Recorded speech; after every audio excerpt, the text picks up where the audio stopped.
누가복음 18장 9절부터 14절까지 함께 읽습니다. 또 자기를 의롭다고 믿고 다른 사람을 멸시하는 자들에게 이 비유로 말씀하시되, 두 사람이 기도하러 성전에 올라가니 하나는 바리새인이요 하나는 세리라. 바리새인은 서서 따로 기도하여 가로되, 하나님이여, 나는 다른 사람들 곧 토색, 불의, 간음을 하는 자들과 같이 아니하고 이 세리와도 같이 아니함을 감사하나이다. 나는 일해에 2번씩 금식하고 또 소득의 11조를 드리나이다 하고, 세리는 멀리 서서 감히 눈을 들어 하늘을 우러러 보지도 못하고 다만 가슴을 치며 가로되, 하나님이여 불쌍히 여기옵소서. 나는 죄인으로소이다 하였느니라. 내가 너희에게 이르노니 이 사람이 저보다 의롭다 하심을 받고 집에 내려갔느니라.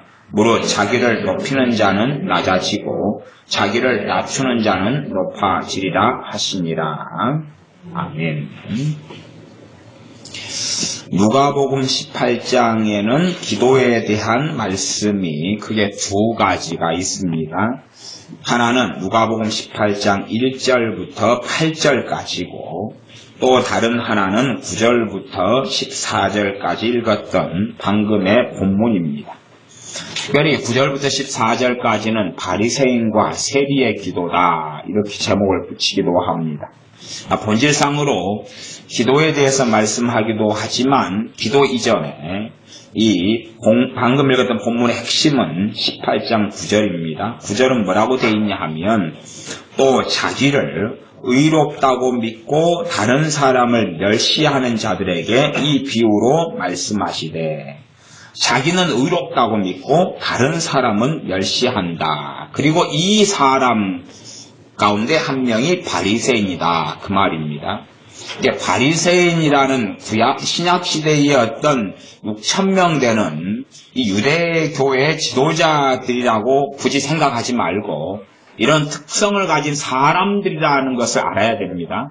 우리에게도 동일한 이런 특성들을 우리가 가지고 있다면 우리에게 해당되는 이야기인 것입니다. 자기를 의롭다고 믿고 다른 사람을 멸시하는 자들에게 이 비유로 말씀하시되, 그리고 그 비유가 기도에 대한 이야기입니다. 기도에 대한 이야기. 그러면 이 사람들로 인한, 바리새인이라면 이 자기를 의롭다고 믿는 사람이 기도를 한다, 그 말이에요. 기도를 하는데 가장 아주 안 좋은 사람, 가장 못된 사람, 가장 죄인, 가장 악인에 속한 사람이 세리입니다. 당시로서는 그렇습니다. 그러면 자기를 의롭다고 생각하는 사람이지만 실제로 이 사람은 굉장한 경건성을 가지고 있어요. 수준 자체가 굉장한 경건성을 가지고 있습니다. 근데 꽤 겉으로 보이기에는 아주 큰 경건성을 가지고 있는 사람하고 아주 못돼 먹은 사람이 있어요. 이 사람이 둘이가 기도했는데 하나님께서는 이 가장 못돼 먹은 사람이 이 경건성을 가진 사람보다 더 의롭다 하심을 받고 내려갔다. 그럼 성전에 기도하러 올라가서 내려갔단 말은 하나님의 응답을 그렇게 받았다, 그런 이야기입니다. 그러면 그 내용상으로 보면 18장 10절에 두 사람이 기도하러 성전에 올라가니, 하나는 바리새인이요 하나는 세리라. 그리고 두 사람이 각기 다르게 기도합니다. 11절, 바리새인은 서서 따로 기도하여 가로되, 하나님이여, 나는 다른 사람들과 토색, 불의, 간음을 하는 자들과 같이 아니하고 이 세리와도 같이 아니함을 감사하나이다. 토색했다, 그 말은 남의 것을 속이고 빼앗고 약탈하고 강탈하는 사람을, 그런 삶을 안 살았다, 그 말입니다. 토색하는 삶을 안 살, 남의 것을 빼앗고 갈취하는 삶을 바리새인은 안 살았다. 그거 하나님께 이야기합니다. 그럼 최소한은 그 진정한 속까지는 어떻게 될는지 몰라도 표면상으로는 그래도 그렇게 말할 수 있는 근거가 바리새인의 삶에는 있다, 그런 말입니다. 그 다음에 불의, 못된 짓을 하고 살지 않는다. 그 다음에 간음을 하는 자들과 같이 아니하고 이 세리와도 같이 아니함을 감사나이다. 세리가 살아가는 못된 삶도 살지 않는다. 그러면서 12절은 나는 일해에 2번씩 금식하고 일해는 7일을 일주일을 일해라 그럽니다. 이게 일주일 동안에 몇 번씩 금식한다고요? 2차례는 금식한다는 이야기입니다. 2차례는 금식한다. 그러면 일주일에 요즘 시대에 2차례씩 금식하는 사람은 찾기가 아주 어렵죠. 찾기가 아주 어렵습니다. 그 다음에 소득의 11조를 하나님께 드린다. 11조 생활을 꾸준하게 하고 살아가는 사람입니다. 11조 생활을 꾸준히 하려면 그래도 어느 정도 믿음의 기본 이상을 가진 사람이 11조 생활을 꾸준히 해 나가는 것입니다. 13절. 이렇게 이제 이 사람 바리새인은 11절, 12절 같이 기도를 하고 그런 모양이 이 사람에게 있어요. 그러니까 대조적으로 세리 같은 사람은 가장 못된 삶을 살아요. 그러니까 세리니까 현재가 세리예요. 현재가 세리면 세리는 당시에 로마의 식민지의 유대 나라가 있었는데 유대 나라에서 세리는 로마의 황제가 로마가 책정한 세금을 거두는 사람이에요. 거두는데 당시에 세금을 얼마 정도까지 거뒀냐 그러면 적게 거둘 때는 40%지만 보통 60% 정도 거두었어요. 60%. 그러면 여러분이 생각하실 때 월급을 여러분이 100만 원을 받는다 그러면 세금을 얼마 떼가는 것입니까? 60만 원을 떼가는 거예요. 누가요? 세리가 떼가서 일부는 자기 이제 생활비 용돈이고 자기 사례고 나머지는 로마로 올려 보내는 것입니다. 그런 일을 해요. 그러면 실제로 농사 짓는 사람이 그 정도로 빼앗겨 버리면 생활이 가능해요? 가능하지 않아요? 가능하지 않아요. 이게 세리는 로마의 앞잡이로서 세금을 거두는 사람인데 세금 액수가 상상을 불허하는 것입니다. 상상을 불허해서 60%를 뗀다 그러면 우리가 200만 원을 버는 사람이라면 200만 원 보면 6, 12 120만 원의 세금에다 200만 원 벌어 남는 건 80만 원이에요.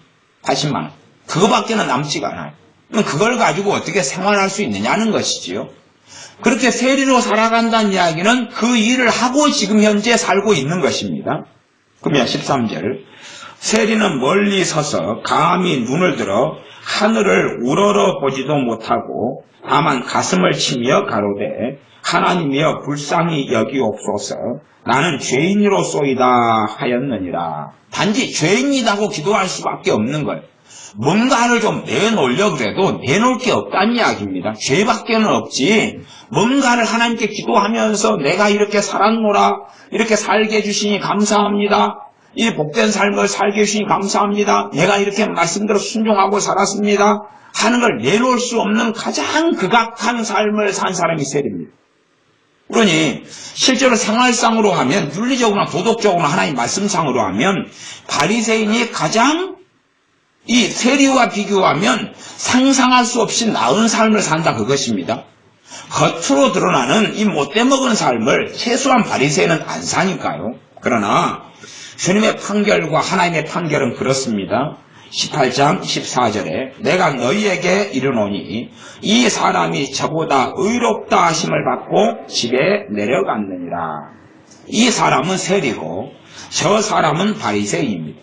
세리가 바리새인보다 더 깨끗하게 끈하게 윤리적으로 사는 사람 같은 그 사람보다 항상 못돼먹은 삶을 살 수밖에 없고 살고 있는 세리.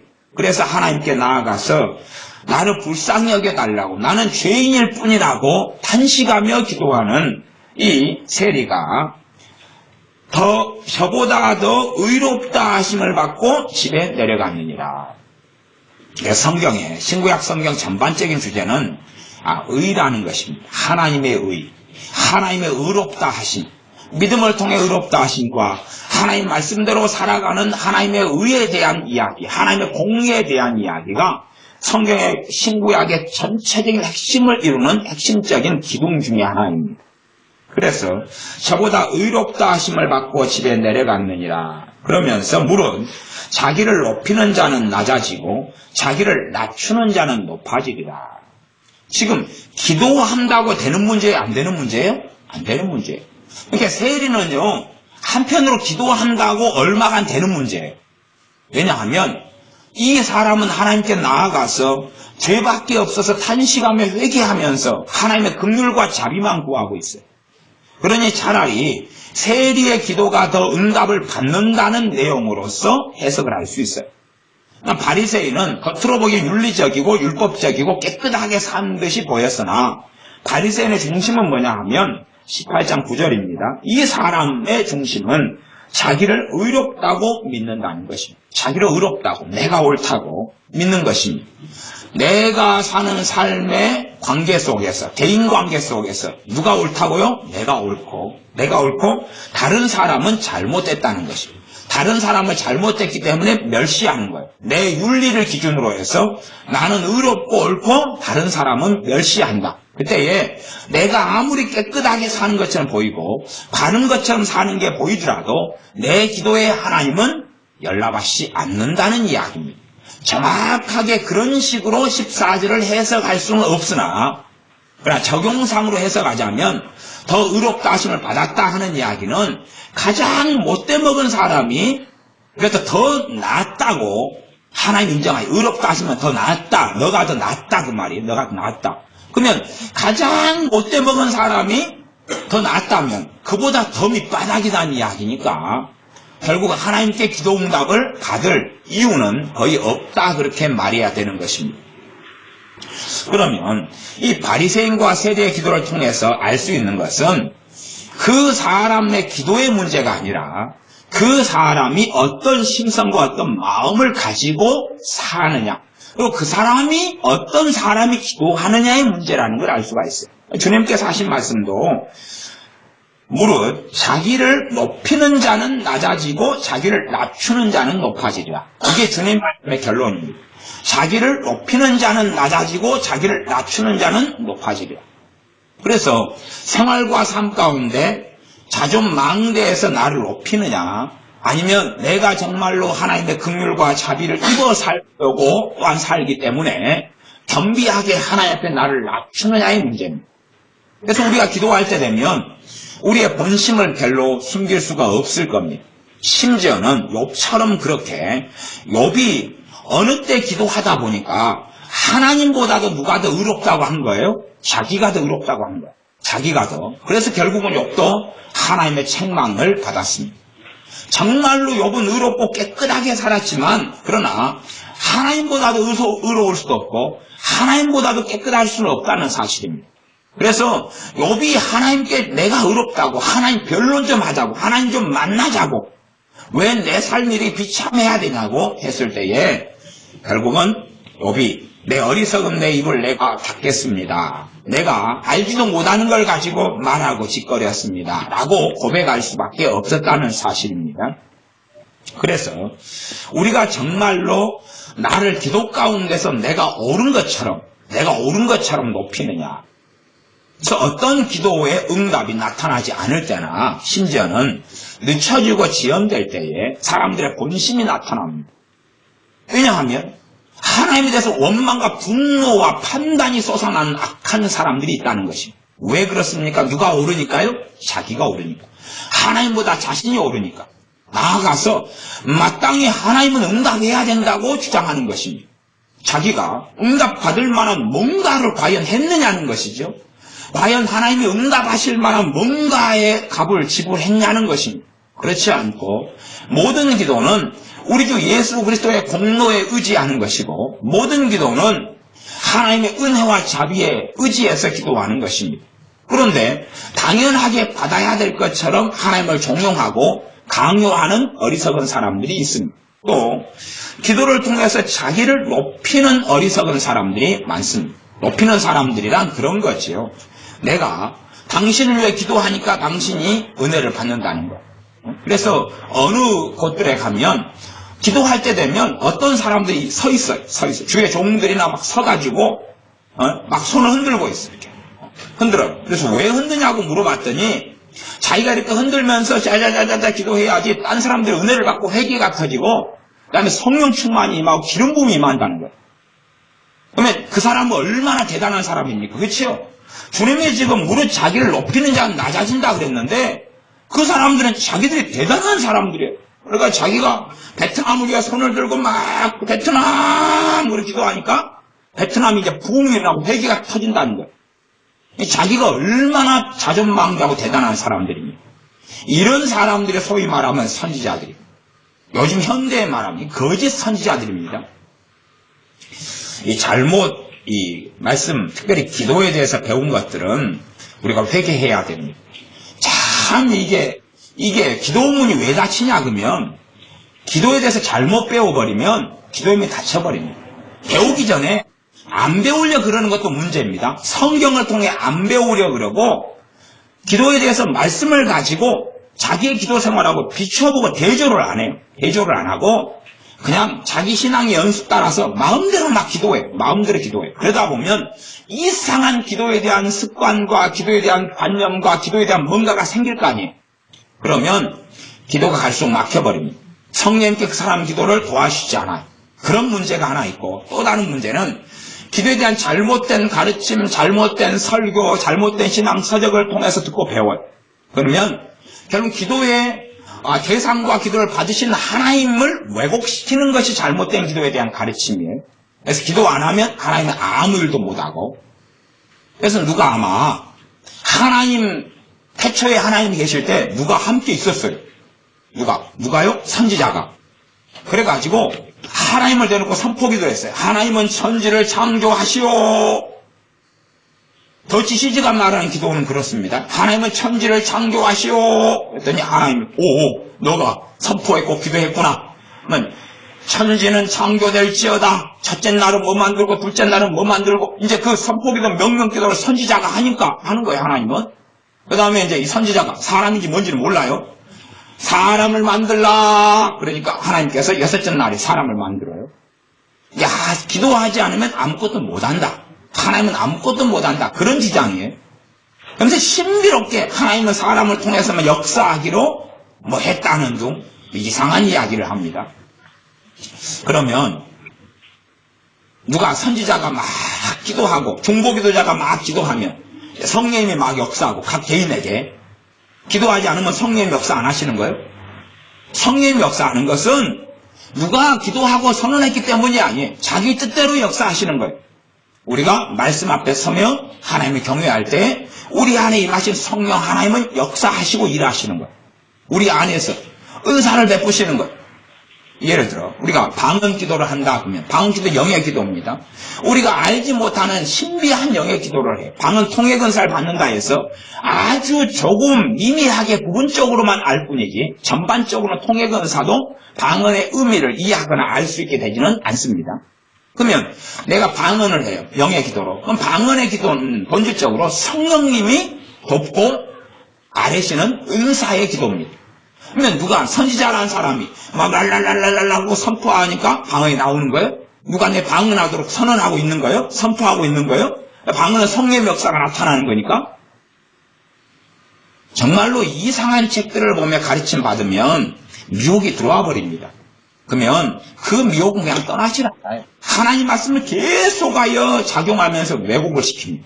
여러분이 대적하고 물리쳐야 됩니다. 잘못 배운 것, 잘못 설교 듣고 잘못 가르침 배운 것. 그런 설교들은 가득합니다. 가득해요. 제가 최근에 어느 목사님 설교를 들었더니 당연히 설교 제목이 중보자를 찾으시는 하나님 이런 제목들이에요. 이런 걸 설교 참 많이 합니다. 유명한 목사님들도. 그러면 뭡니까? 하나님은 중보자가 필요하다는 거예요. 중보자가 필요한 게 아니에요. 깨어있는 사람을 필요로 하셔요. 필요하다는 것이 그 사람이 없이는 일을 못한다는 게 아니에요. 내가 깨어있을 때에 내 피부치, 내 이웃, 내 형제들에게 하나님의 역사가 나타난 통로가 되어줄 수 있는 거예요. 그럼 내가 깨어있을 때 내 자녀를 세우고 도울 수 있는 거예요. 내가 안 깨어있으면 내 자녀는 내가 도울 수는 없는 거예요. 그들 스스로 이제 살아야 되는 거죠. 내가 깨어있을 때는. 그러면 육적으로는 부모가 일찍 죽어버렸어요. 그러면 자녀들만 이제 외톨이로 남았어요. 그러면 자녀들은 자기 스스로 고아처럼 고아로 살아야 되는 거예요. 그러나 부모가 살아있으면 부모가 지혜롭게 살고 잘 자녀를 돌보는 것만큼 자녀는 비빌 언덕이 있고 돌봄을 받을 수가 있어요. 마찬가지, 영적으로도 마찬가지입니다. 내가 내 가족과 형제와 이웃 속에서 내가 깨어있는 삶을 살면 성령 역사가 나를 쭉 나타나고 나아가 치유 역사도 나타나고 마귀를 예수 그리스도 이름의 권세를 통하여서 물리칠 수도 있어요. 내가 이웃을 위하여 성령 인도하실 때에 중보기도 할 수도 있어요. 그래서 내가 빛과 소금이 되는 삶을 살아갈 수 있다 그 말이에요. 그래서 잘못 배운 미혹된 기도나 중보기도의 가르침에 대하여는 우리가 대적해야 됩니다. 그래서 일반적으로는 잘못된 기도에 대한 가르침은 예수 이름으로 떠나갈지어다. 회개하면서 잘못된 배움과 잘못된 책들과 잘못된 가르침을 받은 것을 아버지 하나님 회개합니다. 나아가고 예수의 이름으로 잘못된 가르침은 예수의 이름 대적하노니 떠나갈지어다. 내게 들어왔던 잘못된 가르침은 예수의 이름으로 떠나갈지어다. 여러분이 삶 가운데 훈련을 하셔야 돼요. 대적 기도하는 훈련을 하셔야 돼요. 무작정 아무거나 하는 건 아니라 일반적으로 여러분이 마귀 공격을 가장 많이 받는 것 중에 하나가 말입니다. 말. 그러면 다른 사람과 대화가 끝난 다음에 여러분 마음에 다른 사람의 말이 남아버리면 되도록 빨리 대적 기도를 해가 물리쳐야 돼요. 뭘 대적해야 돼요? 말을 대적해야 돼요. 빨리, 최대한 빨리. 늦으면 어찌 되느냐? 늦으면 효과가 그만큼 없어져요. 왜? 산불과 같은 것이라고 제가 비유해요. 산불과 같은 것. 산불은 언제 꺼야 돼요? 어째야 유익한 거예요? 최대한 빨리 꺼야 되는 거예요. 늦게 끄면 탈 건 다 타요. 여러분 집에 불 났어요. 그러면 어느 때 불 끄느냐가 중요해요? 안 돼요? 무조건 불만 끄면 돼요? 무조건 불만 끄면 되는 거예요? 언제요? 다 타버린 다음에? 집배당에만 남고? 그러면 되는 게 아니죠? 최대한 빨리 끄는 게 중요해요. 마귀 공격을 대부분 뭘로 받냐고? 말로 받아요. 그러면 최대한 빨리 대적하고 물리쳐야 돼요. 늦게 해버리면 그럼 값은 지불해야 돼요. 혹시 이해가 안 되거든 집에 불러보세요. 갖고 태워보세요. 그냥 3시간 홀라당. 그리고 기도해보세요. 회복되라고. 회복돼야 안 돼요? 안 되는 거 아시죠? 그건 기도의 문제가 아니라 이 멍충아 그러는 거예요. 이 복수야 그러는 거예요. 멍청아 바보야 그러는 거예요. 홀라당 태운 다음에 하나님 불나기 전으로 만들어주세요. 그런 기도 아무도 안 하죠. 마귀 역사 받아가지고 시간 지나고 돌린 다음에 그 다음에는 비참하게 좀 살아셔야 돼요. 왜? 신문대로 거두니까 힘들게 사셔요. 그냥 값을 지불하셔요. 보통 한 3일 정도 지불하시면 돼요. 3일 끝날라 그럴 때 또 당하면 그때는 한 5일 가요. 5일 그렇게 사세요. 그냥 사세요. 하나님의 자녀의 권세가 없는 삶은 그런 삶이에요. 사람의 말이 대화가 끝나거나 어떤 대화 중에 말이 탁 들어와서 번뇌를 일으켜요. 속이 상해요. 고통이 일어나요. 힘들어요. 말이 들어오면서 짜증이 나기 시작해요. 그러면 대화 중이라도 속으로 빨리 물리쳐야 돼요. 무엇을요? 사람 말고요. 말.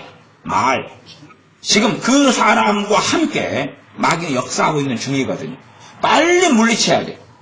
물론 지금 말을 통해 역사하는 경우가 일반적으로 제가 보기에는 한 절반 이쪽 저쪽이에요. 그러니까 차라리 말을 통해 역사하는 것은 알기만 알면 대항하고 대적하기가 상대적으로 쉬워요. 말은 좀 쉬워요. 이제 이것은 내가 일방적으로 당하는 말이에요. 당하는 말. 그래서 당해가지고 들었는데 마음에 그 말이 남아버려요. 그 사람하고 만나서 돌아서는데 말이 남는 것. 하루에 한두 번이라도, 며칠에 한두 번이라도 제 말이 무슨 말인지 이해하시죠? 경험하시죠, 그거? 직장에서든지, 부부간에서도 그래, 부부간에서도. 또 부모 자식 간의 관계에서도 그러고, 가족 간의 관계에서도 그래요. 그거 효과적으로 대처하지 못하는 사람들은 그냥 생각하시면 돼요. 비참하게 사시면 돼요. 그런 거 기도로는 해결 안 되는 것입니다. 무슨 거요? 예수님 이름으로 마귀를 물리쳐 쫓아내는 권세를 주셨어요. 그걸로 물리치는 것만이 답인 거예요. 그거 말고 하나님 도와주세요. 그쪽에도 이 열쇠가 안 맞아요. 아니면 하나님 속상해요. 그걸 용서합니다. 마귀 공격당했고 용서한다고. 마귀 용서해서 고맙다 그러겠어요? 그걸 고마워. 또 용서해줘? 또 때려버려요. 샌드백 때문에 샌드백 때. 마귀는 대항하고 물리쳐야 돼. 근데 말을 물리쳐요. 말을 통해 들어왔기 때문에 말을 대항하고 말을 물리쳐요. 언제까지요? 없어질 때까지. 좀 물리치면 없어지는 거예요. 그 괜히 받아먹어가지고. 그러면 여러분이 독약을 갖다가 한 컵을 마셨어요. 독약을. 그러면 독약을 한 컵 마셨으면 이제 뭐 기도만 하면 없어지는 거예요. 이제 맨 처음 냄새 날 때 안 마셔야 되고 입안에 있을 때 뱉어야 되는 입안에 있을 때. 입안에 있을 때가 입안은 홀라당 타겠죠? 그 정도 피해는 있겠죠?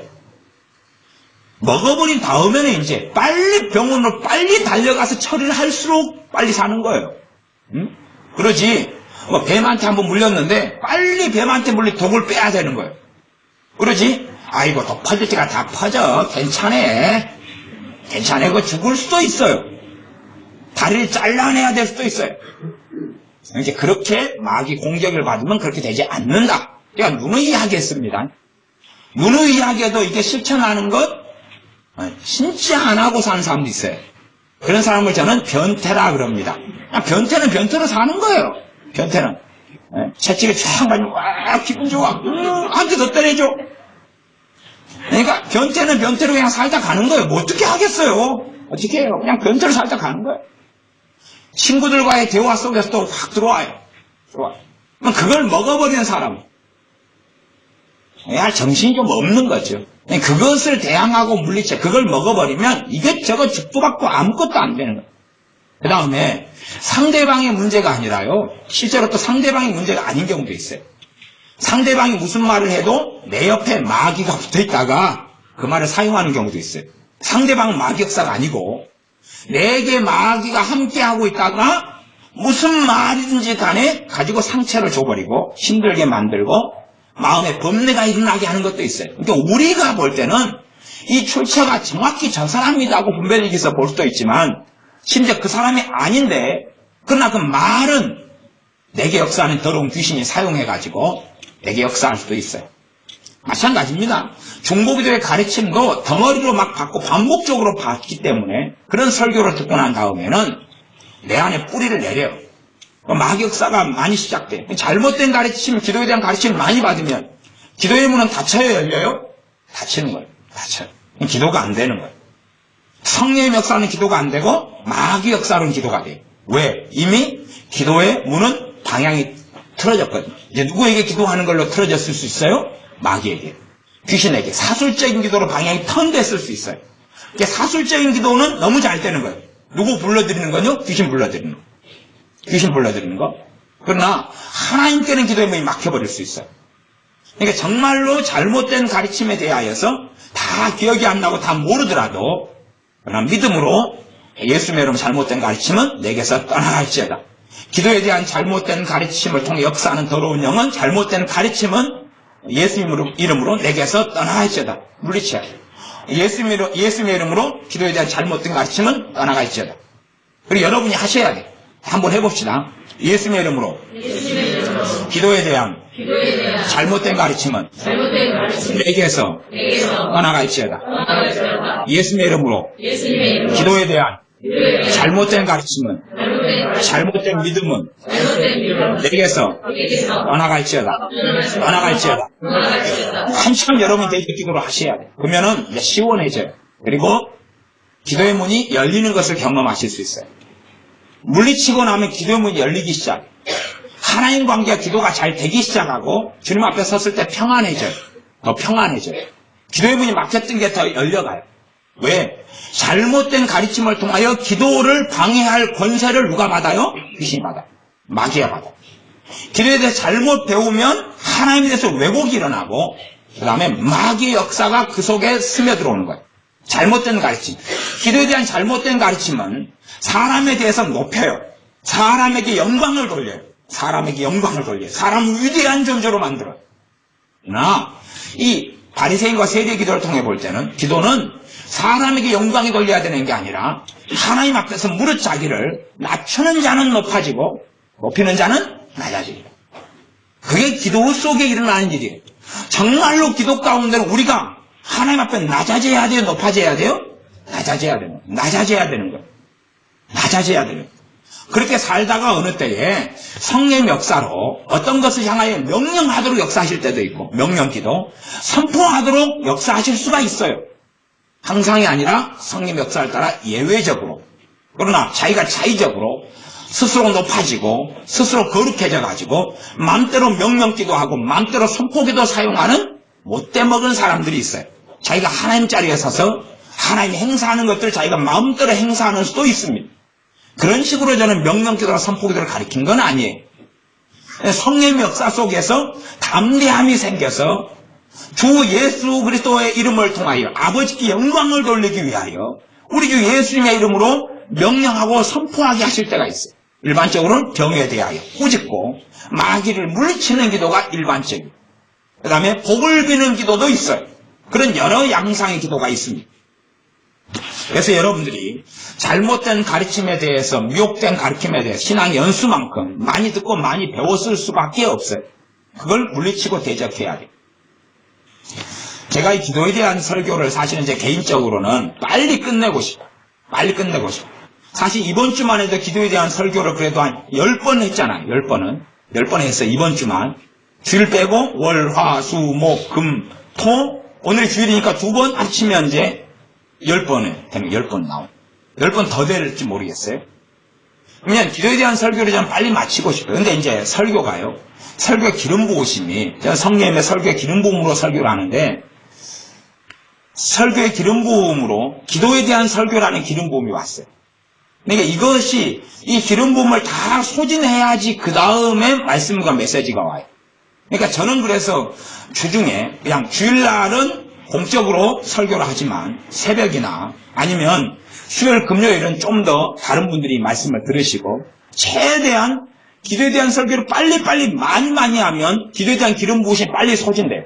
최대한 전할 것을 다 전해놓으면 듣든지 아니 듣든지 그러면 이제 다른 주제로 넘어갈 수가 있어요. 이게 제가 아마 이번 주일이 지난 다음에도 월요일부터 또 다음 토요일까지 기도에 대한 설교 빨리 해가지고 많이 해놓으면 다음 주 주일날이 이제 설교가 바뀌어질 거예요. 저는 그러기를 정말로 원해요. 너무 저 자신도 기도에 대한 설교를 하는 게 지겹기 때문에 그래요. 그래서 하고 싶지 않아요. 너무 지겨워가지고 어쩌다가 한 번씩 해야지. 뷔페도 맨날 가면 맛이 없는데 맨날 맛없는 것도 있어요. 누가복음 18장을 봅시다. 18장 1절부터 이제 8절까지입니다. 기도에 대한 이야기입니다. 이제 이것도요 굉장히 어려운 본문이에요. 일단 어렵다 해서 시작합시다. 쉬운 게 아닌데 쉽다 그러면 뻥이고 18장 1절에 보면 누가복음 18장 1절입니다. 항상 기도하고 낭망치 말아야 될 것을 저희에게 비유로 하여. 항상 기도를 해라. 항상 기도생활을 해라 그 말이에요. 항상 기도생활을 해라 하나님께. 그 다음 낭망치 말아라. 하나님께 항상 기도생활을 해라. 항상 기도생활하는 핵심은 하나님과 나와의 관계입니다. 그 핵심이라는 걸 아셔야 돼요. 그게 핵심이에요. 하나님과 내 관계가 핵심이에요. 관계가 핵심이에요. 그 핵심. 그리고 이제 내가 최대한 하나가 될 수 있는 사람들이 있다면 우리 주님께서 가르친 주기도문에는 우리를 하는 기도, 우리의 기도가 나와. 우리의 기도가 우리 속에 누가 포함된다면 우리 속에는 당연히 내가 중심이죠. 그래서 우리의 기도를 할 수 있다 그 말. 우리의 기도를. 그러나 기도의 본질은 나를 위해서 하는 기도. 그래서 이 바리새인과 세리도 지금 자기 기도를 하고 있잖아요. 각기 개인 기도를 하고 있는 것이에요. 그러지 다른 사람들을 위한 기도하는 게 대단히 영성이 있다, 대단히 거룩하다, 대단히 영적으로 탁월하다 그런 이야기하는 건 다 거짓말입니다. 거짓말. 성경의 기도들을 명백하게 살펴보면서 봐야 되는 것입니다. 18장. 그래서 1절은 항상 기도하고 낭망치 말아야 될 것이다. 낙심하지 말아야 된다. 대신에 이제 어떤 착각도 있냐 그러면 응답이 이루어지지 않는 것을 낙심치 말아라 그리고 계속 하게 하는 방식도 있어요. 그런 것하고 잘 구분해야 됩니다. 잘 구분해야 돼요. 대신에 이제 18장 2절부터 내용을 잘 보셔야 돼요. 항상 기도하고 낭망치 말아야 된다 그러면 주님께서 비유하시고 결론을 내신 내용이 기도에 대한 가르침인데 잘 읽으셔야 돼요. 2절부터 읽습니다. 가라사대 어떤 도시에 하나님을 두려워 아니하고 사람을 무시하는 한 재판관이 있는데 그 도시에 한 과부가 있어 자주 그에게 가서 내 원수에 대한 나의 원한을 풀어주소서 하되.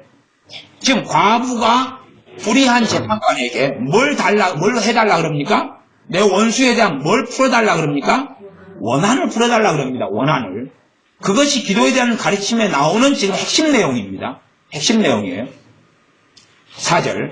그가 얼마 동안 듣지 아니하다가 후에 속으로 생각하되 내가 하나님을 두려워 아니하고 사람을 무시하나 이 과부가 나를 번거롭게 하니 괴롭게 한다 그 말이. 예를 들어서 화장실에 앉아서 힘주고 있는데 밖에서 막 두들러 버리는 거예요. 재판관님 여기 계십니까? 아니 이게 화장실에 변을 못 넣는 거예요. 그한테 변 비어가지고 괴로워 죽겠구만. 또 쪽팔리잖아요.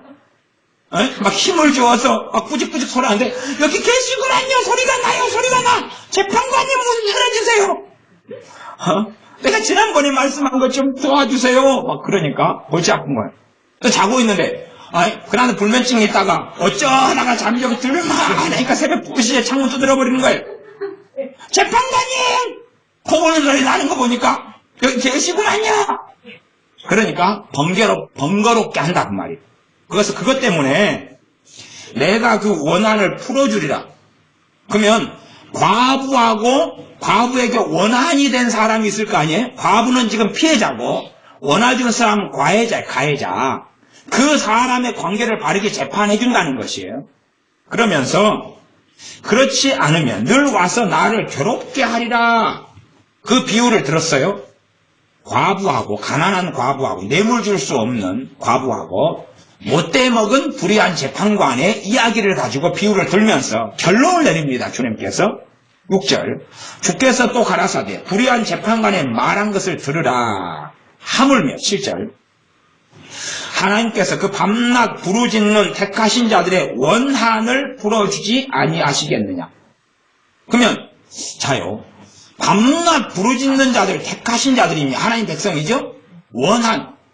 그럼 믿는 사람들이 원한 가지고 기도하는 게 있어요 없어요? 없지요. 거의 없죠. 원한 가지고 기도하는 건 거의 없잖아요.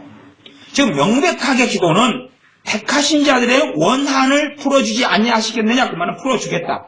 그 다음에 저희에게 오래 참으시겠느냐. 그러면 저희가 누굴까요? 이제 좋은 쪽으로 해석하면 오래 참지 않고 이 과부 같은 택하신 자들의 원한을 빨리 갚아준다는 거고, 안 좋은 쪽으로 본다면 저희는 이 하나님의 백성 택하신 자들을 괴롭게 한 사람들이에요. 그 사람들이 오래 안 참고 확 해버린다 그 말이에요. 하나님의 공의와 진노를 쏟아버린다 그 말이에요. 그러니까 지금 기도에 대해서 가르친 내용은 뭐냐? 주님께서 기도에 대해 가르친 내용은 원한을 풀어주소서 하고 원한을 갚아주겠다는 거예요. 자, 그럼 봅시다. 정말로 어떤 사람이 하나님 앞에서 의롭다함을 받을 수 있을까요? 과연 어떤 사람이 누구에 대해서 기도하는데 하나님의 판결이 그래 너가 옳다, 저는 틀렸다, 너는 옳고 저는 내가 가만두지 않겠다. 이게 사실상 깊이 들어가면 신자들의 기도는 하나님의 심판을 가져옵니다. 하나님의 자녀를 세운 이유는 두 가지 이중적인 의미가 있어요. 하나는 멸망하는 자들에게는 멸망의 증거가 됩니다. 구원 얻는 자에게는 구원의 증거가 되고 그리스도의 향기가 되는 것입니다. 예수 믿는 사람은 은혜의 통로가 되고 심판의 통로가 됩니다. 하나님의 진노의 통로가 돼요. 두 가지예요. 사랑과 은혜의 통로만 되지도 않아요. 하나님께서 이스라엘 백성을 부르시면서 하신 말씀은 복의 근원이 되고 또한 모든 민족의 제사장 나라를 삼으려는 것입니다.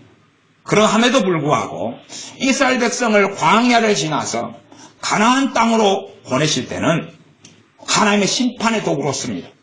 아말렉 족속 진멸하라. 여리고 다 진멸하라. 그 다음에 가나안에 있는 모든 족속들 다 추방하고 다 죽여라.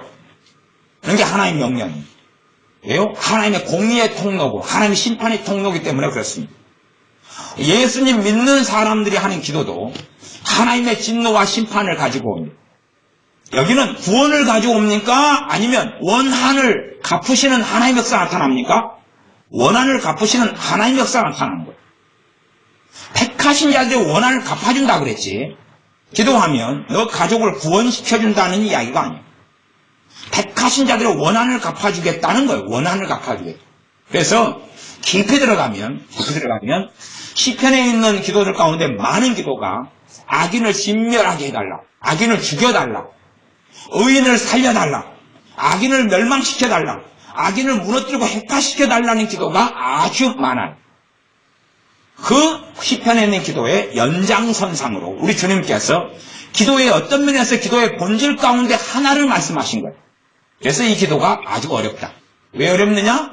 우리가 기도를 배워가는 게 둔하고 우리 자의적인 기도가 많을수록 이런 기도가 도대체 무슨 일인고 하는 황당한 일에 직면하게 됩니다. 말하자면 요한계시록에 가면 요한계시록에 천국에서 순교당한 의로운 사람들이 천국에서 아버지 하나님께 기도합니다. 기도 내용은 의로운 사람들이니까 선한 사람들이고 순교자들이에요. 최고의 믿음의 사람들 중에 한 명들이죠. 그 순교자들이 우리식으로 한다면 꽤 경건하고 꽤 의롭게 하나님 주님께서 재림하시기 전에 구흥을 주소서, 배객해 해주소서, 내 자손들이 구원받게 해주소서 그럴 것 같잖아요. 나 성경은 정확하게 기록됐습니다. 원한을 갚아달라고. 언제까지 우리의 원한을 갚아주지 아니하시겠냐? 언제 우리의 원한을 갚아주겠냐? 주님께서 뭐라 그랬냐면 하나님께서 조금만 더 기다리라. 조금만 더 기다리면 끝장을 내버리겠다. 잘 이해가 안 되시면 요한계시록을 제가 증거를 대보겠습니다. 천국에서 하는 기도입니다. 천국에서. 그러니 그런 순교자들한테 우리가 원한을 저버리면 큰일 나는 거예요. 이게. 다행히 대한민국 사회는 순교가 일어나는 사회는 거의 아니기 때문에 감사한 일입니다만. 그래서 요한계시록 6장을 보면 6장입니다. 6장 9절하고 10절, 11절입니다. 요한계시록 6장 9절, 10절, 11절을 제가 읽어보겠습니다. 다섯째 인을 떼실 때에 내가 보니 하나님의 말씀과 저희의 가진 증거를 인하여 죽임을 당한 영혼들이 제단 아래에 있어요. 제단은 무슨 제단입니까? 하나님의 제단이죠?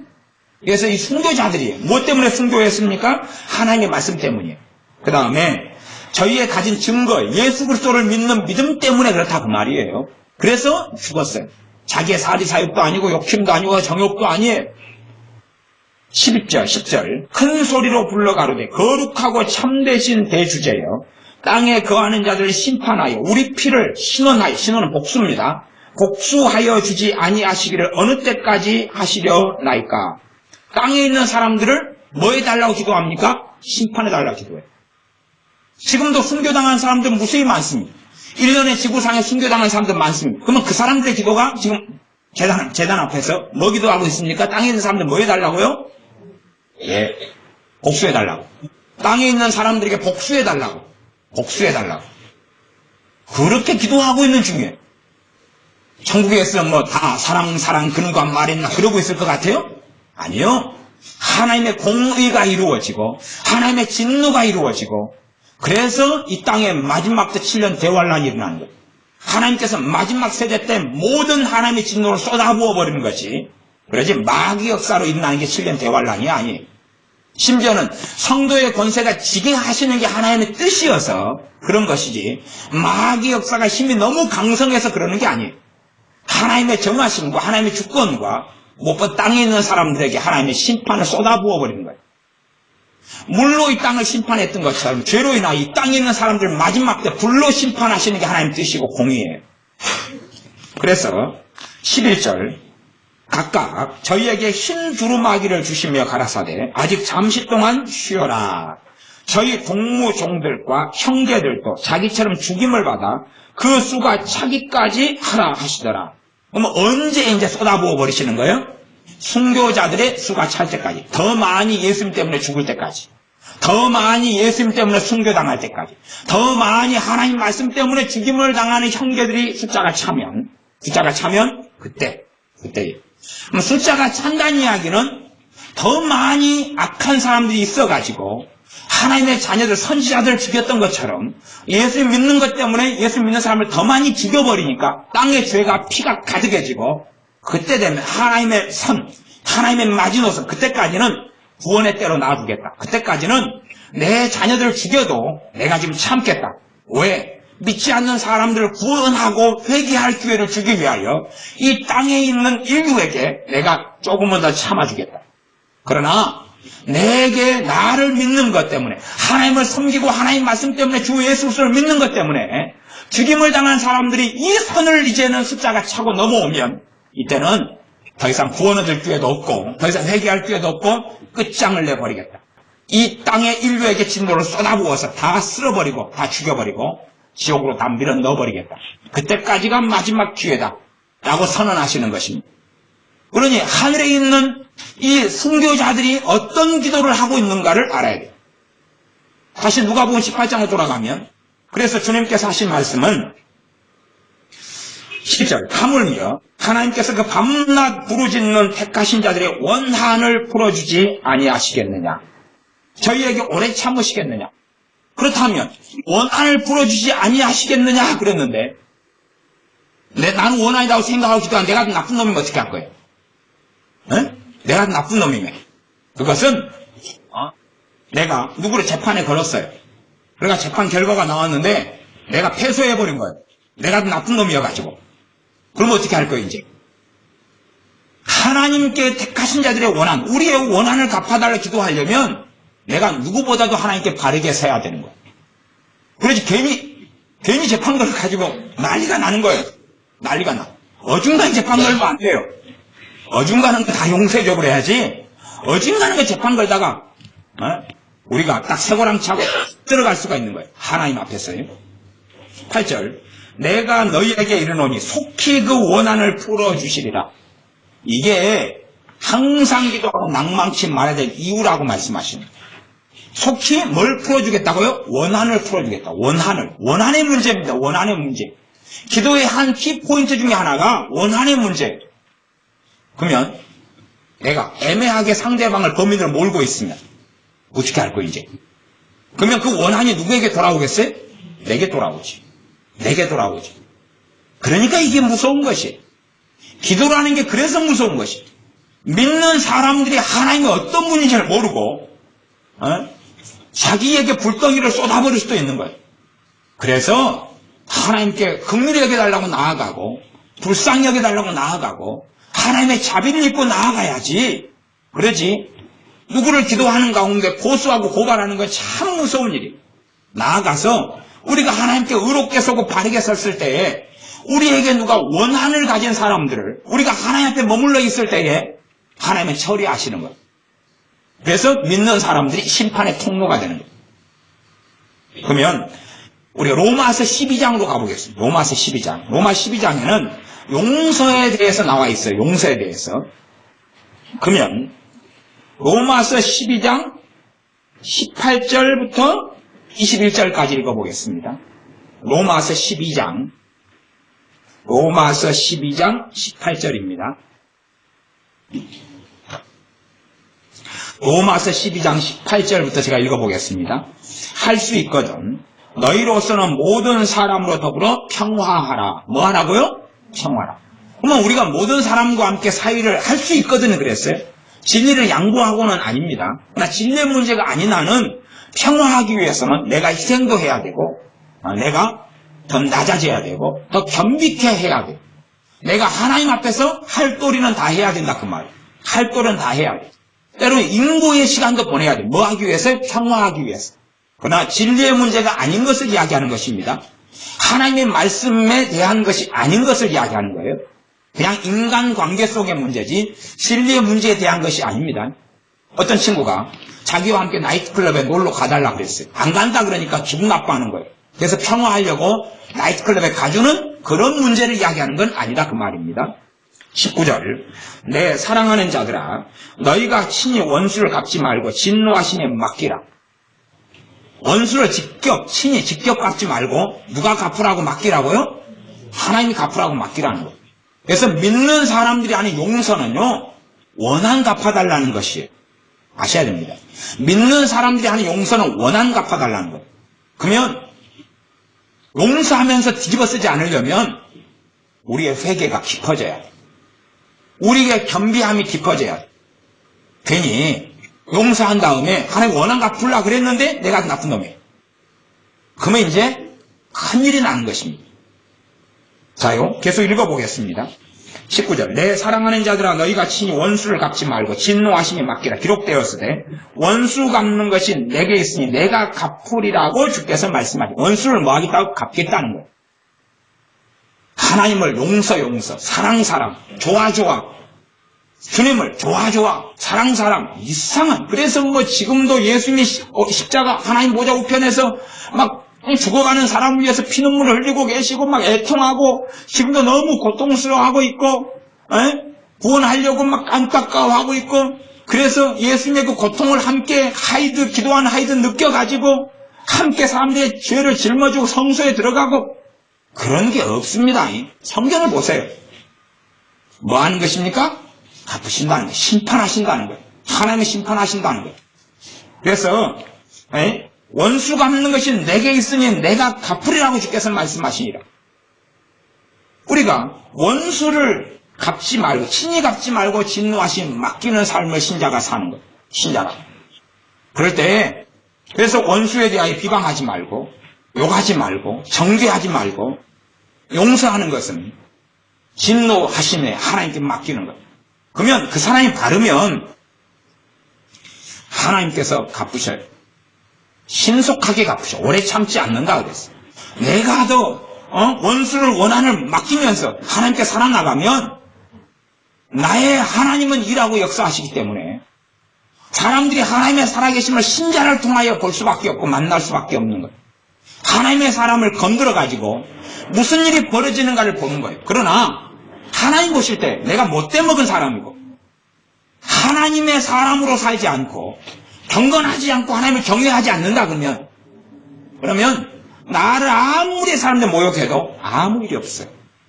잘 먹고 잘 살아요. 팅기하고 잘 먹고 잘 살아요. 옛날 이야기 하면 옛날에 한 1960년대 같은 경우는 형광등 같은 거, 형광등 드물었고 백열등도 귀했습니다. 근데 기도하고 뜨겁고 당시에 그런 교회들이 많이 있었는데 이 마을 사람들이 자기 집 백열등이 떨어지니까 교회에서 백열등을 뽑아가는 거예요. 몰래. 그래가지고 자기 집에 달면서 즉사해버려요. 그런 일들이 간혹 일어났어요. 그러니까 백열등 하나 훔쳐가가지고 집에 달면서 그냥 즉사해 죽어버려요. 지금은 교회 헌금을 다 돌아가도 살아요. 죽지도 않고 멀쩡히 잘 살고 나이트클럽에 그 돈 가지고 가서 춤추고 놀아요. 아무 일 없어요.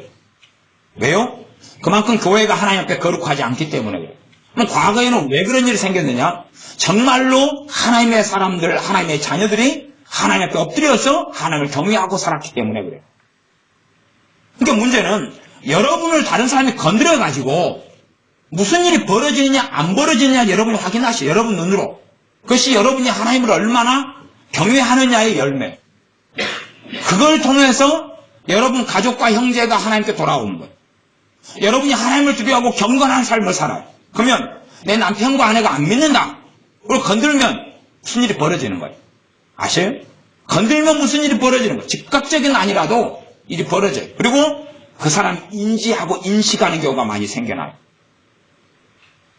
분명히 원인은 저 사람을 건드는 것 때문이고 원인은 저 사람이 하나님 때문이라는 것이 인지되고 깨달아지는 거예요. 그래서 우리가 심판의 통로가 되는 거예요. 하나님의 징계의 통로가 돼요. 왜? 대신에 죽일 죄는 아니니까 죽이지는 않는 거예요. 그냥 아무거나 일이 벌어졌는데 죽여버리면 어떻게 되겠어요? 72억 가운데 살아남을 사람이 없을 거예요. 그러나 알게 되는 거예요. 자기의 삶이 형통치를 않아요. 예를 들어 기도 때문은 아니에요. 아브라함의 아내 사라를 애국 왕 바로가 빼앗고 블레셋 지역의 왕 아비멜렉. 원래 블레셋 지역의 왕을 일반적으로 고유명사로 아비멜렉이라고 해요. 그래서 아비멜렉은 여러 명 등장합니다. 이집트의 왕은 일반적으로 바로다 그래요. 또 이름은 또 따로 있어요. 그럼 마찬가지로 블레셋 지역의 왕을 아비멜렉이라고 그래요. 대신 이름은 따로 있어요. 그래서 두 가지가 같이 섞여가 나오는 경우들이 좀 있어요. 블레셋 왕 아비멜렉인데 아기스라 그러고, 그래서 블레셋 왕 아비멜렉이자 아기스 그런 식으로 이제 나가요. 다윗이 침을 막 흘리고 미친 척 했을 때 아기스라 그러고 아비멜렉이라 그래요. 왜? 블레셋 왕을 아비멜렉이라 그러거든요. 일반적인 고유명사로서. 어려운 이야기고. 그래서 아브라함의 아내를 빼앗으니까 그걸 통해서 하나님은 바로 원수를 갚아버려요. 저주를 하시고 질병을 내리시고 아이를 못 낳게 만들어버리시고 하나님이 쳐버리시는 거예요. 왜? 아브라함이 하나님의 사람으로 섰기 때문에.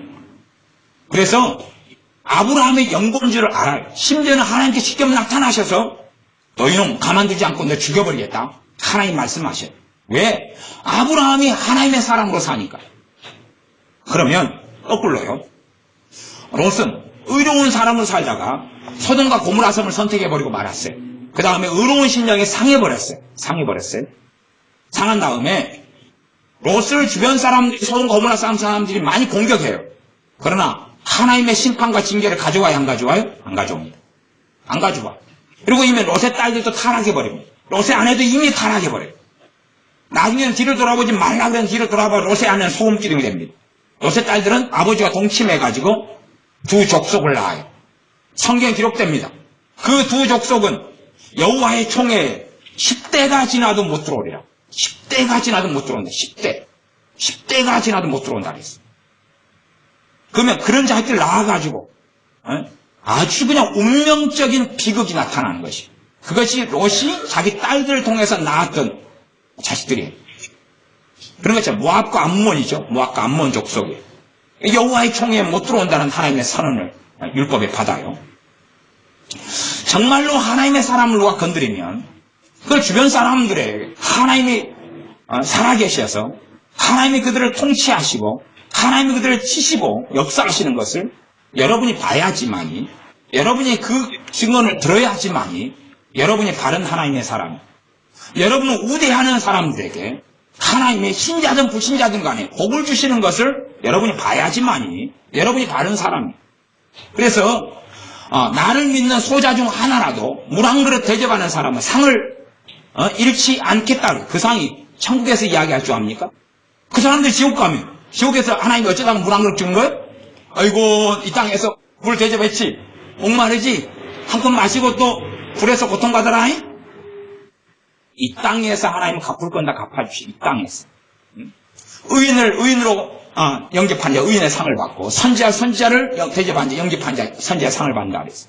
그런 것처럼 일반적으로 이 땅에서 하나님의 자녀를 대접하고 섬기는 사람은 그 상을 받아. 그런 사람들이 쉽게 하나님의 나라에 들어오고 구원도 쉽게 받고 주님을 영접하고 은혜도 쉽게 받아. 이게 여러분의 인생과 삶 속에서 정말로 여러분 때문에 여러분에게 원한을 지는 사람들을 하나님이 원수 갚는 하나님인 것이 나타나야 되는 것이에요. 그게 누가복음 18장의 이야기고 그게 로마서 12장의 이야기. 그러지 아이고 사랑 아니요. 그러지 않아요. 여러분의 원수를 갚아달라고 지금 누가복음 18장에 기도한다 그랬지. 원수에게 복을 주시옵소서, 원수를 구원하여 주시옵소서, 원수를 축복하여 주시옵소서라는 기도예요? 아니에요? 아니지요? 아니에요. 하나님의 의로우심은 그런 기도가 아니에요. 자기들 스스로 하나님보다 의로운 사람들은 기도를 바꾸겠죠. 물론 정확하게 기도를 우리가 어떻게 할 수 있느냐의 문제까지는 제가 다루지 않고 있어요. 우리도 마찬가지로 원한을 빨리 갚아주셔서 하고 저도 그렇게 기도하지도 않고 여러분도 그렇게 기도하지도 않을 거예요. 그러나 깊이 들어가면 우리는 그런 담대함이 없기 때문에 그렇지만 우리가 영으로 기도하고 방언으로 기도한다면 필연적으로 누가복음 18장의 기도 같은 게 나올 수밖에 없다라고 저 개인적으로는 믿어요. 왜냐하면 주님이 지금 말씀한 기도가 누가복음 18장이에요. 그렇다면 우리가 하나님 앞에서 경건하고 바르게 살아야 된다 하는 이야기. 그럴 때만이 내게 하나님은 복을 주시고 은혜를 주시며 또한 나아가서 나를 해치려고 하는 사람이나 내게 원한을 지는 사람들을 하나님은 보복하시며 복수하시는 하나님이시기 때문에 그렇습니다. 하나님의 자녀를 건드린 자를 보복하시고 복수하시기 때문에 그 하나님의 역사가 나타나야 되는 거예요. 그래야지만이 사람들이 하나님이 두려우신 줄을 알고 배우는 것입니다. 하나님의 두려우신 줄을 알아야지 하나님이 만만해요. 많은 사람들이 증거하는 복음은 하나님이 만만한 거예요. 하나님 만만해요. 돈도 주고 천국도 주고 구원도 주고 건강도 주고 더 내놔봐. 예수시여 더 내놔봐. 하나님 더 내놔봐. 정말로 만만한 하나님과 만만한 예수 그리스도로 만들어 놓는 거예요. 만왕의 왕 만주의 주를 정말로 만만하고 하찮은 존재로 만들어놔요. 그런 식은 안 되는 것입니다. 예수 믿는 사람은 우리를 통하여서 하나님이 만만한 분이 아니라 하나님은 거룩하신 분이며 엄위하신 분이며 살아계신 분이며 심판하시는 분이며 원한을 갚으시는 하나님이신 것이 드러나야 되는 것이에요. 그렇기 때문에 우리와 함께 오래 사는 사람들은 우리를 존중하게 되는 사람이 돼야 돼요. 우리가 바르게 행하 하나님은 우리 주변 사람들을 징계하실 건 징계하시고 은혜 주실 건 은혜 주시기 때문에 우리가 바르게 행하면 우리가 하나님의 구원의 통로가 되고 하나님의 은혜의 통로가 되는 것이. 그래서 우리 때문에 하나님이 누군가에게 은혜를 베푸실 수 있고 우리 때문에 하나님의 진노가 나타나게 된다는 사실이. 초대교회에는 아나니아 삽비라는 초대교회 교인 둘이가 한날에 죽었습니다. 한날에 하나님이 죽이셨어요. 베드로 사도는 선언했어요. 죽을 것이다. 그리고 죽었어요. 그것 때문에 교회는 얼마나 하나님을 두려워했고 다른 이들도 하나님을 얼마나 두려워했는지 몰라요. 하나님의 두려우심이 나타나고 하나님을 경외하며 두려워하면서 믿는 사람의 신앙이 성장해가고 자라나가는 것입니다. 하나님의 사랑만 알아가지고는 하나님을 제대로 아는 것도 아니고 그렇게 되는 게 아니에요. 그러니 여러분들이 하나님을 섬기면서 여러분이 하나님께 구하고 기도하는데 택하신 여러분의 원한을 갚아주시는 하나님이 되셔야 돼요. 속히 그 원한을 갚아주지 아니하시겠느냐. 그래서 항상 기도하고 낭망치 말고 기도할 것을 이야기하시는데 그것은 원한을 갚아달라는 것이었다는 사실이에요. 우리의 기도에 대한 이해가 더 증가되고 커져서 누가복음 이런 18장의 기도까지도 다 이해하고 깨닫게 되는 지경에 이르게 되었으면 좋겠습니다. 또 우리가 살아가는 삶이 그래서 향기가 되어져서 빛과 소금이 되어지는 것은 단순하게 우리가 선하게 살고 착하게 산다는 게 아니에요. 내가 주님의 이름으로 사는데 핍박하는 사람들을 우리가 주님 앞에서 살아갈 때는 갚으신다는 거예요. 핍박하는 사람들을 가만두지 않는다는 거예요.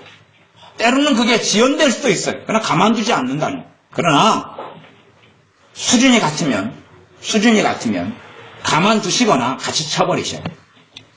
가만두시거나 같이 쳐버려요. 아브라함이 하나님께 가나안 땅을 기업으로 하나님 주신다 약속했는데 아브라함이 하나님의 거룩함 앞에서 제사를 통해서 거룩하지 않았어요. 아브라함의 자손을 400년간 종살이를 하나님이 하신다고 선언하셨어요. 400년 뒤에나 가나안 땅을 받게 되었어요. 그것처럼 우리가 정말로 우리가 하나님 앞에 가지는 경건성의 무게와 의로움의 무게와 다른 사람의 무게를 다 실진데 우리 신자로서 달고 그들은 불신자로서 달아요. 우리는 하나님의 은혜를 받은 자로서 달고 그들은 하나님의 은혜 없는 자로서 무게를 달아요. 그때에 과연 어떤 무게가 나오느냐는 이야기겠죠. 어떤 무게가 나오느냐. 그래서 우리가 우리의 죄를 가지고 우리 주 예수의 이름으로 하나님의 은혜의 보좌 앞에 나아가기를 멈추지 않아야 됩니다. 멈추지 않아야 됩니다. 봐보세요. 이스라엘은 하루에 몇 번씩 제사했습니까? 2번씩 했습니다. 아침과 밤에 했습니다. 제사는 뭡니까? 죄의 문제를 다루는 거죠. 제사는 죄에 대하여 짐승을 화목제와 속건제와 번제와 속죄제로 하나님께 드리는 것이 죄 때문에 이스라엘과 백성과 사람들의 각 사람이 죄로 인하여 짐승을 죽이는 거예요. 그것이 하루에 2차례씩이에요. 나아가서 절기 때가 되면 훨씬 더 많은 숫자의 짐승들이고 많은 제사예요. 또한 각기 정기적인 제사만이 아니라 죄가 있을 때마다 짐승을 가지고 나아가요. 그러면 우리의 기도의 본질 중에 하나는 뭐예요? 회개예요. 우리 죄를 가지고 과거에는 짐승을 가지고 나아갔으나 지금은 우리 주 예수의 이름을 힘입어 우리 죄를 가지고 하나님께 나아가는 거예요.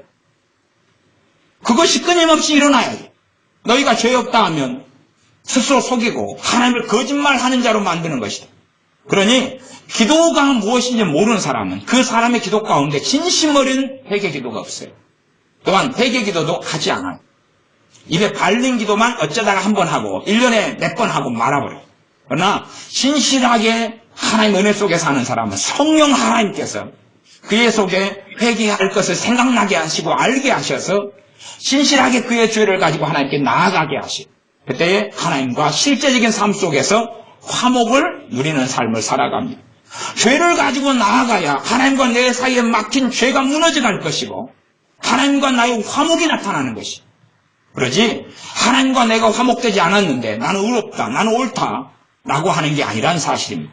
기도의 본질 속에 있는 것이 죄에 대한 회개와 고백이, 죄를 가지고 끊임없이 하나님께 나아가고 또 나아가는 것이, 우리 주 예수님의 의를 힘입어서, 그분의 십자가를 힘입어서 하나님께 나아가는 것입니다. 그렇게 해서 우리가 거룩하게 깨끗하게 될 때 더 하나님의 말씀 앞에 바르게 설 수가 있고, 그때에 우리를 사람들은 어떻게 대우하고 어떻게 다루느냐, 우리가 전하는 말씀에, 우리가 전하는 복음에, 우리가 섬기는 하나님에 대하여, 또한 하나님의 자녀인 우리에게 대하여 내 가족이 어떻게 대우하느냐, 내 남편과 내 아내가, 내 자녀들이, 내 부모가 어떻게 대우하느냐, 심지어 내 형제와 이웃이 어떻게 대우하느냐에 따라서 하나님이 그들에 대한 대우가 달라진다는 사실. 그래서 하나님의 자녀는 증거물이 되고 하나님의 자녀는 심판의 통로가 되거나 징계의 통로가 되거나 복의 통로나 은혜의 통로가 된다는 사실입니다. 내가 정말로 다른 사람들에 관대하고 은혜를 베풀기를 멈추지 않으면 더 많은 사람들이 우리에게 우호적일 것이고 우리가 전하는 복음에 반응할 것이고 우리의 삶을 통하여 하나님께 나올 것이나 우리가 악하게 살고 어리석게 살고 부족하게 살고 하나님 앞에 경건하게 살지 아니한다면 우리의 행위를 통하여 더 많은 사람들이 하나님을 나오지 않고 떠나갈 것이고 그리고 하나님을 비난할 것이고 하나님이 어디 살아계시냐 말할 것입니다.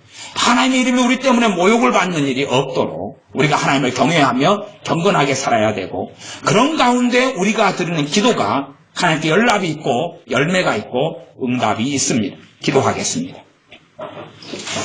아버지 하나님, 누가복음 18장을 통하여서 두 종류의 기도에 대하여 살펴보며 상고하였습니다.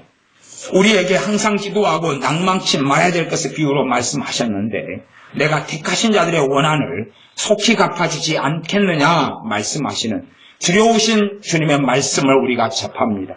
그러므로 우리의 삶을 돌아보며 실상은 우리가 세상 사람들보다 더 부족하고 악한 자리에 있지 않은지 세상 사람들과 똑같은 자리에 있지 않은지 하나님을 경외하지 않으면서 내 기도가 응답되기를 바라는 옹졸하고 이기적이고 교만한 가운데 스스로 높이는 삶을 살지는 않는지 스스로 의롭다고 생각하고 기도 가운데 내가 옳은 것처럼 하나님께 당연히 받아야 될 것을 받는 것처럼 강팍하게 기도하지는 않는지 우리 자신을 돌아볼 수 있도록 은혜를 주셔서 우리의 기도가 참되고 바르며 우리를 낮추며 하나님의 긍휼을 구하며 때로는 성령의 역사와 도우심을 따라 믿음을 가지고 담대하게 하나님께 나아가는 믿음의 기도를 드릴 수 있는 우리가 되어져서 우리의 기도가 살아있고 우리의 기도를 통하여 살아계신 아버지 하나님의 은혜와 사랑이 나타나는 응답의 열매들을 맺어가는 우리가 되도록 기도를 더욱더 가르쳐 주시옵소서.